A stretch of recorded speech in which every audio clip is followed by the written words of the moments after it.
Brambly Hedge, Summer Story by Jill Barklem.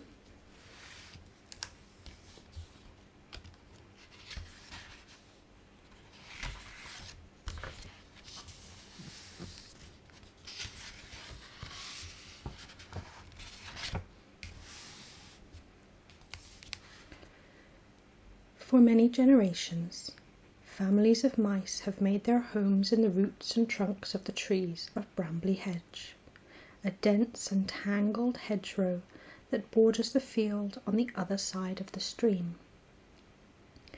The Brambly Hedge mice lead busy lives. During the fine weather, they collect flowers, fruits, berries and nuts from the hedge and surrounding fields, and prepare delicious jams, pickles and preserves that are kept safely in the store stump for the winter months ahead. Although the mice work hard, they make time for fun too. All through the year, they mark the seasons with feasts and festivities, and whether it be a little mouse's birthday, an eagerly awaited wedding, or the first day of spring, the mice welcome the opportunity to meet and celebrate.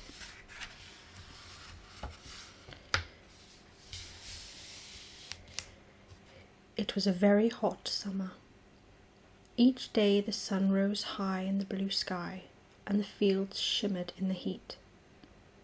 The hedgerow was quiet. Many of the mice preferred to stay inside their shady cottages, trying to keep cool. Out of doors, the best place to be was down by the stream. The mice gathered there in the afternoon, sat under the bank in the shade, and dangled their paws and tails into the clear water.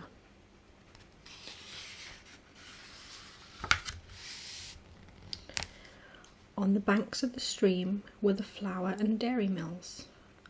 The flow of the water turned the wheels, which ground the flour and churned the butter for Brambly Hedge. Poppy Eyebright looked after the dairy stump. She supervised the large vat into which milk, kindly given by some friendly cows, was poured and stored. The many kitchens where cheeses were drained and shaped, smoked and wrapped, were also in her care.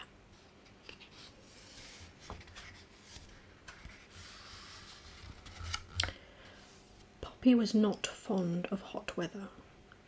Her pats of butter began to melt unless they were wrapped in cool dock leaves, and the pots of cream had to be hung in the mill pool to keep them fresh. When her work was finished, she would wander out by the mill wheel, enjoying the splashes of cool water. The flour mill further down the stream was run by the miller, Dusty Dogwood. Dogwood was his family name, but he was called Dusty because he was always covered from tail to whiskers with flour dust.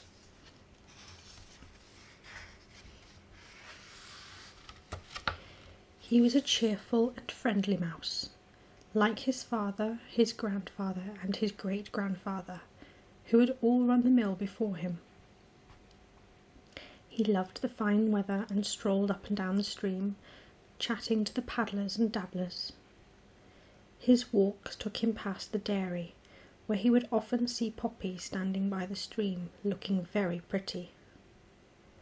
As the long hot days went by, Dusty used to spend more and more time walking up to the dairy, and Poppy used to go out more and more often to the mossy shadows of the mill wheel.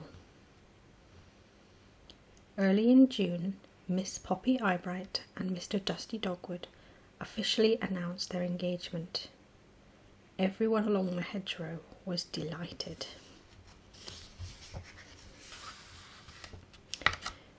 Midsummer's Day was picked for the wedding, and preparations were started at once. Poppy was so sure the weather would hold that they decided that the wedding should take place on the stream. It was the coolest place, and besides, it was very romantic. Dusty found a large flat piece of bark up in the woods, which a party of mice carried down to the water's edge. It was floated, with some difficulty, just under the mill weir, and tethered in midstream by plaited rush and nettle ropes. Poppy prepared her trousseau. Every afternoon she sat in the shade of some tall kingcups, embroidered her wedding dress, which she hid as soon as she saw anyone coming along the path. The wedding day dawned at last. The sky was clear and blue, and it was hotter than ever. The kitchens of Brambly Hedge were full of activity. Cool summer foods were being made. There was cold watercress soup, fresh dandelion salad, honey creams, syllabubs and meringues. The young mice had been up early to gather huge baskets of wild strawberries. Basil selected some white wines, primrose, meadowsweet and elderflower, and hung them to the cool in the rushes. Basil was in charge of all the cellars under the store stump. He was a stout, good-natured mouse with long white whiskers and a sensitive nose for fine wine. In her rooms above the dairy, Poppy dressed carefully. She polished her whiskers and dabbed rosewater behind her ears. Her straw bonnet, which Lady Woodmouse had trimmed with flowers, hung from the bedpost, and her bridal posy lay waiting on the window-sill. She peeped at her reflection in the shiny wardrobe door, took a deep breath, and ran downstairs to join her bridesmaids. Dusty kept his best suit in a basket under the stairs to protect it from the moths.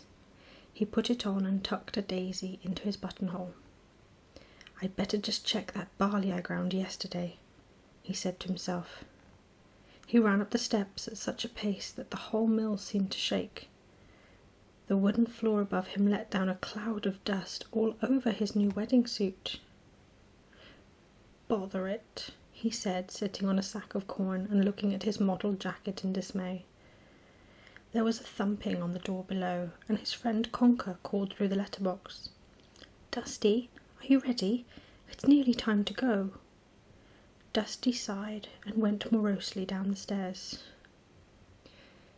As soon as Conker saw him, he began to giggle. "Dusty by name, dusty by nature," he said, trying to remedy matters with his clean handkerchief. The flowery dust swirled and settled again on whiskers, tails, best clothes and buttonholes. The two mice looked at each other and started to laugh. They laughed so much that they had to sit down on a flour bag to recover.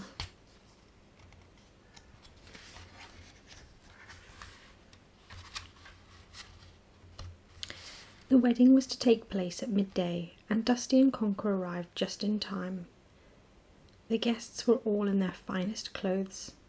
3 young mice dressed in smart blue suits had been chosen as pages and were busily directing everyone to their places. Mrs. Apple discreetly tried to dust down the groom and best man, but to little avail. At last, old Mrs. Eyebright, Poppy's grandmother, spotted the bride and her little bridesmaids coming through the grass. The pages squeaked with excitement and got into place. Every head turned to watch the bride as she made her way through the buttercups and stepped onto the decorated raft.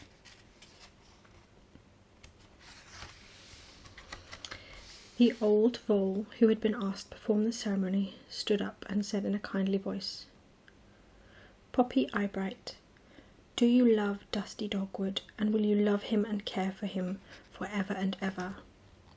Poppy vowed that she would. "Dusty Dogwood, do you love Poppy, and will you love her and look after her for ever and ever?" "I will," said Dusty. Mrs. Apple blew her nose. Then, in the name of the flowers in the fields, the stars in the sky, and the streams that flow down to the sea, and the mystery that breathes wonder into all these things, I pronounce you mouse and wife. All the mice cheered as Dusty kissed his bride, and the bridesmaids threw baskets of petals over the happy couple. Mrs. Apple wiped a tear from her eye, and the dancing and feasting began. First they danced, for no one could keep still, jigs, reels, and quadrilles, Mr. Apple proposed a toast. To the bride and groom, may their tails grow long and their eyes be bright and all their squeaks be little ones. The guests raised their glasses and then they danced again. The dancing was so vigorous that the raft bobbed up and down. Gradually the ropes holding the raft began to wear through. One by one the little ropes snapped until finally the very last one gave way. They were carried into midstream by the current. The young mice squeaked with alarm at first, but as they seemed to come to no harm, they continued with the feast. The raft floated gently past fields of buttercups and meadowsweet, and the voles tending the fires in the pottery came out to wave as the wedding party drifted by. Eventually, the raft was caught in a leafy clump of rushes and forget-me-nots. The ropes were made fast, and the dancing began again.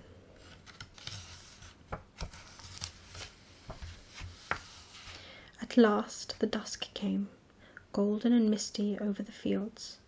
The blue sky slowly darkened, and the mice began to think about getting home. All the food was finished up, and the pots and pans hidden in the rushes to be collected the next day. They walked back through the fields in the evening sun, looking very splendid in their wedding clothes.